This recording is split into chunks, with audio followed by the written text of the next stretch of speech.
पहली बार चेयरमैन की नियुक्ति इस प्रोसीजर से होनी थी, लेकिन उसमें कोई प्रोसीजरल कमी रह गई थी, जिसके कारण से उस कमी को पूरा करके और आज फिर से वो मीटिंग रखी गई और उसमें कुल मिलाकर के 20 लोगों ने अप्लाई किया था और जिस कमेटी ने शॉर्टलिस्ट करना था उस कमेटी ने उसमें से 3 लोग शॉर्टलिस्ट करके और आज इस फाइनल सिलेक्शन कमेटी के सामने रखा। उसमें से हमने एक नाम चयन करके और फाइनल किया है। जो पहले से हायर एजुकेशन काउंसिल में वाइस चेयरमैन इस समय चल रहे हैं, प्रोफेसर केसी शर्मा, जो पहले कुरुक्षेत्र यूनिवर्सिटी में 4 साल तक वाइस चांसलर रहे। अच्छा उनका एक्सपीरियंस है एजुकेशन का, यानी पढ़ाने का भी, और एक प्रकार से एडमिनिस्ट्रेटिव कैपेसिटी तो इसमें से देखी जा सकती है कि वो 4 साल कुरुक्षेत्र यूनिवर्सिटी के वाइस चांसलर भी रहे। उन्हीं को और चेयरमैन के नाते से आज हमने तय किया है और अब उनकी नियुक्ति हो जाएगी और उसके बाद शायद 3 साल की इसकी टर्म है और उसके बाद फिर नया चेयरमैन जब आएगा तो आज शिक्षक एक पंजाब बोलदा करके पंजाब के अंदर भगवंत मान जो मुख्यमंत्री वहाँ के पूरी वार्ता रखी थी। हालांकि कोई भी भाजपा से अकाली दल से उसमें शामिल नहीं हुआ, लेकिन SYL के ऊपर उन्होंने इशू रखा कि और आखिर में यही कहा कि एक भी बूंद पानी उन्होंने कहा सर यमुना का पानी हमें SYL के पानी।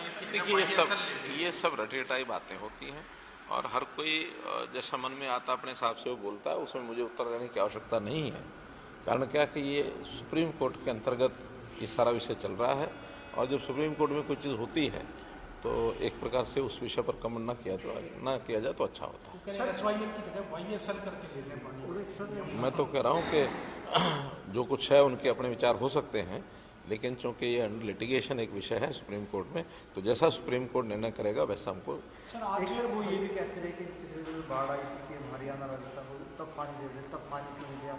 मुख्यमंत्री इस तरीके की बात कहें बाढ़ को लेकर। मैं बताया कि ये विषय ऐसा गंभीर विषय है और गंभीर विषय जिस लेवल तक पहुंच गया है, आज का विषय नहीं है, पुराना विषय है और सुप्रीम कोर्ट चूंकि इस पर संज्ञान ले रहा है और उन्हीं के एक प्रकार से जो निर्देश है उस निर्देश के हिसाब से ही चीज़ें आगे सेटल होंगी। जैसा अभी जनवरी में शायद सुप्रीम कोर्ट में डेट भी लगी हुई है, तो उसके हिसाब से जैसा होगा उस समय सबको पता लगेगा। आज हरियाणा न्यूज़ है, हरियाणा 57 साल का हुआ है और आप इतनी तरक्की हरियाणा की देखते हैं सर, खासतौर पे आपके 9 साल के, हालांकि आपने उपलब्धियाँ बताई है, लेकिन आप हरियाणा को किस जगह पर देखते हैं?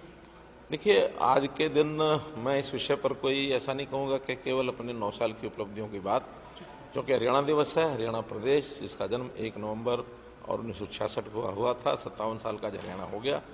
उस समय जो हरियाणा था विशेष पंजाब, क्योंकि पंजाब के साथ हम अलग हुए थे और जो स्थिति थी, चर्चा थी कि नया हरियाणा बन रहा है, इस हरियाणा में तो इतना स्थिति भी नहीं होगी कि अपने एम्प्लॉइज़ को ये तनख्वाह भी दे सकें।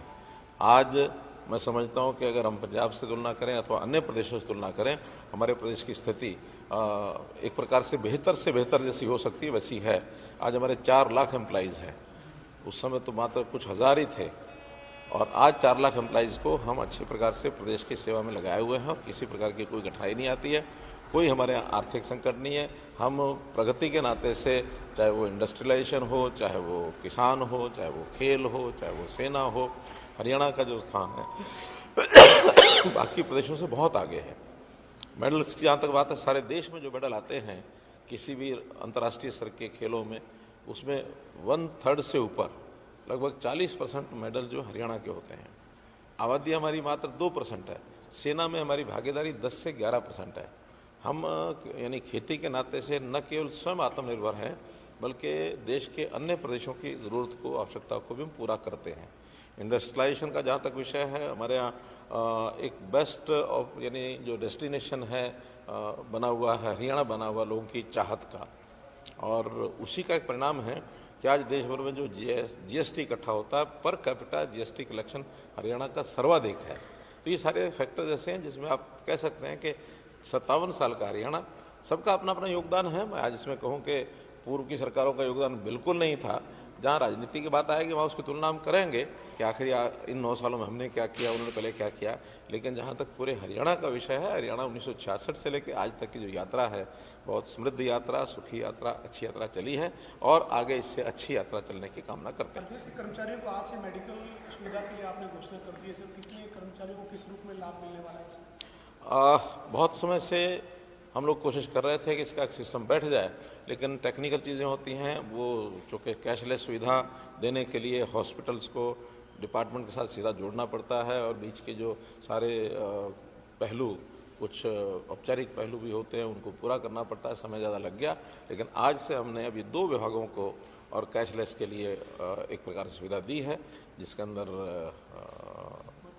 मत्स्य फिशरी और एनिमल हस्बेंड्री, इन 2 विभागों के कर्मचारियों को हमने कैशलेस का आज से शुरू किया।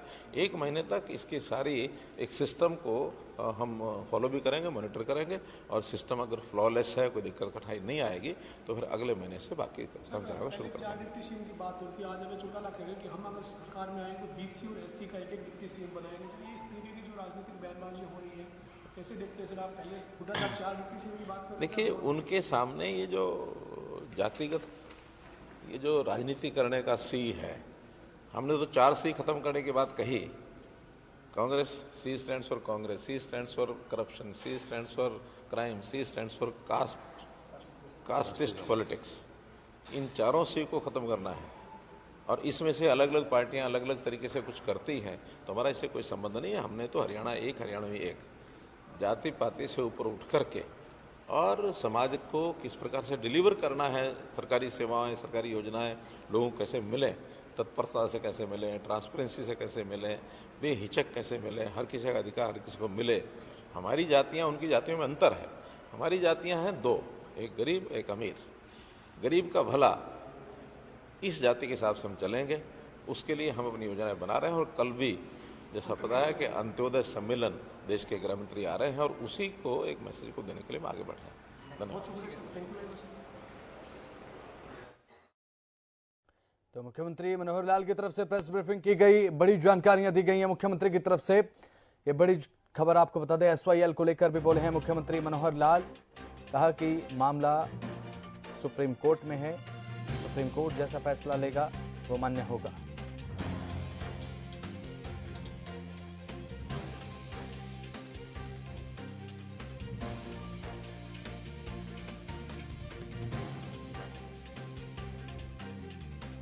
फीसदी से ऊपर मेडल हरियाणा के हैं। KC Sharma Haryana higher education council के चेयरमैन होंगे। जैसा कि जानकारी मुख्यमंत्री की तरफ से दी गई, हरियाणा का बहुत बड़ा वर्चस्व आज दुनिया भर में, ये बात भी कहते नजर आए। एसवाईएल को लेकर भी बोले कि मामला सुप्रीम कोर्ट में है, फिलहाल इस पर बोलना ठीक नहीं है। ये बात भी सीएम की तरफ से कही गई है। जैसा सुप्रीम कोर्ट फैसला लेगा मान्य होगा।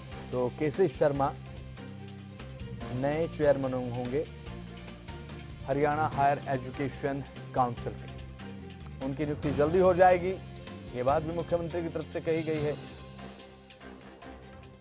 केसी Sharma Haryana higher education council के नए चेयरमैन होंगे, पद पर जल्दी बैठेंगे, जल्दी उनकी नियुक्ति भी हो जाएगी। नाम का सिलेक्शन किया गया है, मंथन चल रहा था।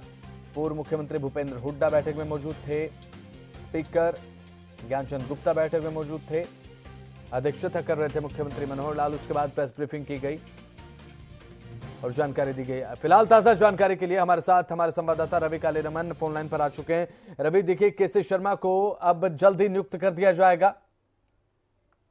बिल्कुल वसंत, देखिए, हरियाणा हायर एजुकेशन काउंसिल के चेयरमैन की नियुक्ति को लेकर चयन समिति की बैठक हुई है। मुख्यमंत्री मनोहर लाल की अध्यक्षता में चयन समिति की बैठक हुई। बैठक में नेता प्रतिपक्ष भूपेंद्र सिंह हुड्डा और विधानसभा अध्यक्ष ज्ञानचंद गुप्ता शामिल रहे और कहीं ना कहीं नाम के ऊपर, जिस नाम के ऊपर चर्चा हुई है वो केसी शर्मा जो है, कमेटी ने इस नाम पर मोहर जो है वो लगाने का काम किया है। अब KC Sharma Haryana higher education council के चेयरमैन जो है वो नियुक्त किए जाएंगे और कहीं ना कहीं जिस प्रकार से पहले की अगर बैठक की बात की जाए तो पहले की बैठक में नियमों का हवाला देकर ये बैठक जो है आज दोबारा से की गई थी। उसके पहले तमाम जो नियम थे कमेटी के वो फाइनल किए गए और आज केसी शर्मा के नाम पर कमेटी ने मोहर जो है वो लगाई है। जी बहुत बहुत शुक्रिया रवि कालीरमन जुड़ने के लिए, तमाम जानकारी के लिए आपका। तो चेयरमैन की नियुक्ति को लेकर जो मंथन चल रहा था, उसके बाद अब केसी शर्मा के नाम पर मोहर लगी।